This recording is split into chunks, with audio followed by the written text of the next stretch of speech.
Bonjour à tous et bienvenue sur la chaîne L'Outil Primitif.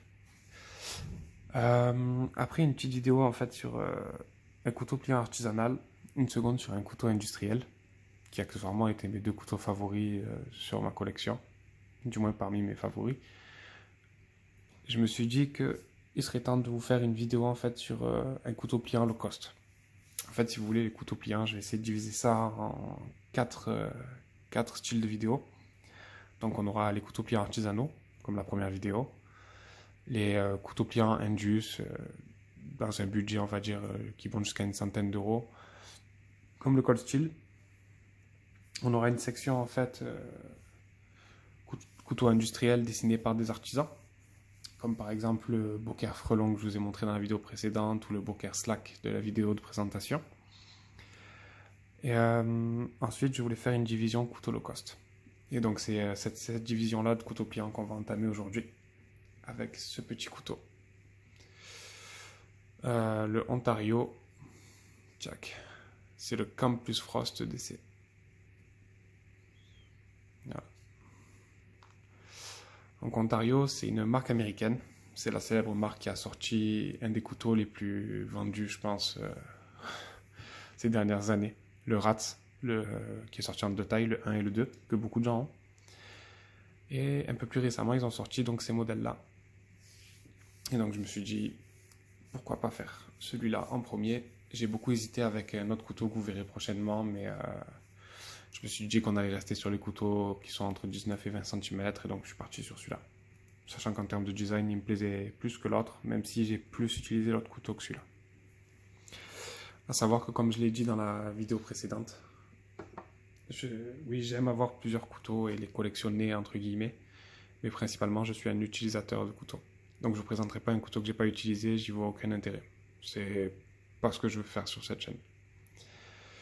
Donc ce couteau, je l'ai quand même pas mal porté, même si je l'ai moins porté que le Cold Steel Vaquero par exemple, ou que mes Opinel, ou mon Duk Duk, etc., ou mes couteaux d'artisan. Mais il a quand même servi, et plusieurs fois. Hop, donc voilà la bête. Donc on est sur un couteau avec une forme de lame clip point, un système de blocage par pompe arrière, donc on en parlait dans la vidéo précédente. Là c'est une pompe classique.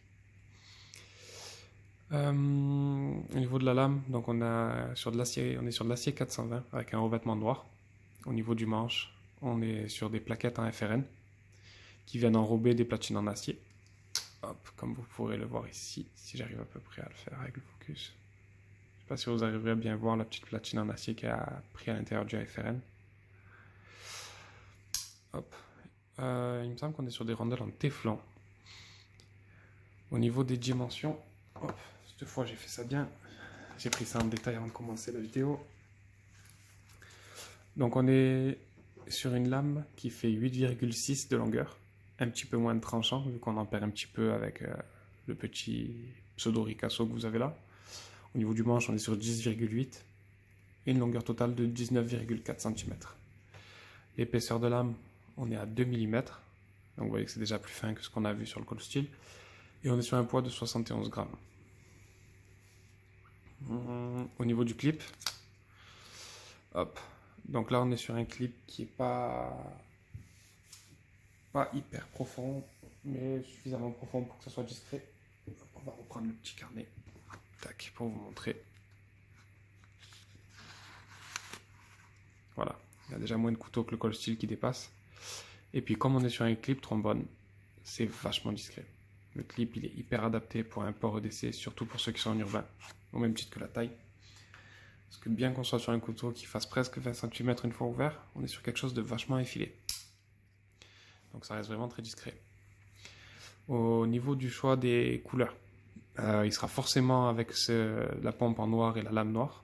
Mais au niveau des couleurs du manche, vous avez 3 couleurs disponibles. Donc il y a le bleu marine, le kaki et le blanc. Mon favori étant le blanc, vu qu'on est sur un couteau qui fait un peu Stormtrooper. Pour ceux qui connaissent Star Wars, voilà. Et ça, moi j'aime beaucoup. Ça me parle bien. Voilà. Bon, après, chacun son délire. Même si c'est pas forcément ce que je préfère, ça reste une rêve pour moi. Hop. Donc on est sur un super petit couteau qui va être très polyvalent. Donc de base, c'est un couteau à ouverture à deux mains et fermeture à deux mains, mais on arrive très bien à l'ouvrir d'une seule main, hop, à le fermer d'une main quand on a l'habitude des pompes. Pour ceux qui n'ont pas l'habitude, faites quand même attention à ne pas vous couper. Il est très très fluide pour des rondelles en téflon et il a vraiment pas de jeu. Bon, après, de ce que j'ai vu sur les vidéos qui sont postées sur le net, il y en a qui disent qu'ils ont un peu de jeu, moi j'en ai pas du tout. À savoir que ce couteau, donc même si on est sur une marque américaine, il est fabriqué en Chine et on est sur un couteau qui ne vaut que 15 euros. Donc même s'il avait un peu de jeu, je ne lui en voudrais pas. Niveau dimension, hop, on va regarder tout de suite, comme ça tant qu'à faire. Hop, vous avez les dimensions en tête. Donc j'ai repris le petit couteau de la dernière fois, hein, pour vous donner une idée. Hop. Donc vous voyez qu'on reste à peu près sur les mêmes gabarits. Et pour changer un peu de l'Opinel pour cette fois, j'ai pris un petit José Cruz. Voilà, on reste dans l'esprit de l'Opinel sans être sur un Opinel, ça change un peu. Avec un petit manche en acacia, une lame au carbone et une petite virole en laiton. Avec la petite lanière en daim et sa petite perle, c'est un petit boulon avec un rock pattern en laiton de Gaëtan. Celui-là aussi, il aura sa petite vidéo, vu qu'on est également sur un couteau low cost. Et comme vous le voyez à la lame qui a servi, on y reviendra dans une autre vidéo, quand je serai sur la partie lame carbone. Voilà, donc là on est pile sur le format, on doit être légèrement plus grand, peut-être même qu'un numéro 8, mais vraiment léger. Voilà, donc vous voyez, ça vous donne une échelle de taille. On n'est vraiment pas sur un couteau agressif. C'est ce qui va plus avec ce couteau, et c'est pour ça d'ailleurs que j'ai commencé à le porter quand on me l'a offert. C'est un cadeau de mon poteau Gaëtan. Voilà. Donc pour ceux qui ne savent pas, Gaëtan en avait déjà parlé dans ses anciennes vidéos sur la chaîne, mais on a un petit délire avec Gaëtan, c'est de temps en temps, on se prépare un colis où on met 2-3 conneries dedans, enfin 2-3 conneries. Ça commence à faire beaucoup de conneries, mais bon, on se les envoie comme ça, et voilà, on se fait un petit délire comme ça, on trouve ça sympa. Faut savoir que moi j'habite dans le sud de la France, je suis du côté de Marseille, lui il est en Franche-Comté, donc voilà. On discute beaucoup et très souvent, mais forcément pour se voir c'est un peu plus compliqué, donc on a trouvé ce petit délire là. Hop, pour en revenir au couteau du coup, à l'utilisation, du coup comme je vous ai dit c'est un couteau que je prenais beaucoup au travail, parce que le fait qu'il soit quand même assez discret, assez léger, qu'il ait ce petit côté Stormtrooper, qui s'ouvre à deux mains, qui se ferme à deux mains, je trouvais ça pas mal pour le taf. Le côté noir et blanc en plus, je sais pas, je trouvais ça discret, c'était vraiment sympa. Donc du coup c'est un couteau avec lequel j'ai pas mal mangé le midi. Pour faire le sandwich, il marche très bien. Pour se couper sa petite rondelle de saucisson, il marche bien. Manger même à l'assiette, il est impeccable. L'avantage du 420, c'est que le soir, quand je me servi la journée, je rentre, je le passe un coup au cuir et on n'en parle plus. Il est rasoir à nouveau. Donc ça, c'est génial aussi. Au niveau des usages, après, un peu plus EDC, autre que la nourriture, il a coupé du carton, il a ouvert quelques enveloppes. Après, sincèrement, c'est pas un couteau que j'ai malmené parce que comme il vaut que 15 euros, j'avais peur de virer en fait tout le coating noir. Bon, pour ce qui a coupé pour l'instant, il tient plutôt bien. Mais après, voilà. Je voulais pas en abuser de trop non plus, pour pas que ça parte. Parce que je pense pas qu'on soit sur une peinture qui va durer très longtemps si je m'en sers aussi intensivement que d'autres couteaux que j'ai.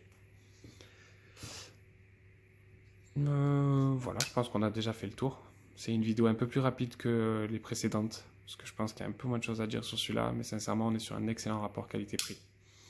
Au niveau des diverses prises en main, pareil pour les coupes un peu plus... Enfin, je prends l'exemple, moi, quand je reçois un carton, si je sais que dedans...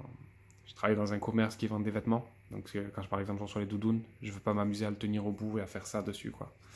Et c'est vrai que celui-là, ça me fait un peu comme le doudouk. Je trouve ça vachement agréable. Je mets mon doigt vers la pointe comme ça, et pour ouvrir le carton, je trouve ça vraiment impec.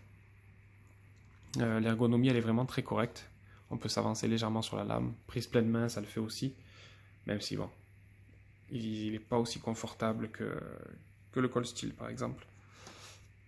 Mais ça reste un couteau quand même très sympa et très agréable à utiliser.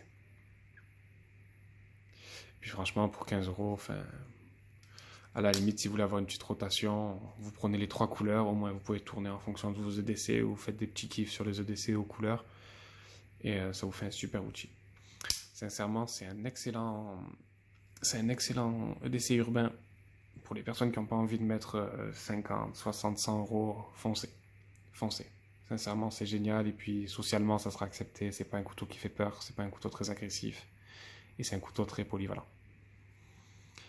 Voilà. Je pense qu'on a fait le tour. Hop là. Il ne me reste plus qu'à vous souhaiter une bonne journée, à vous dire rendez-vous pour la prochaine.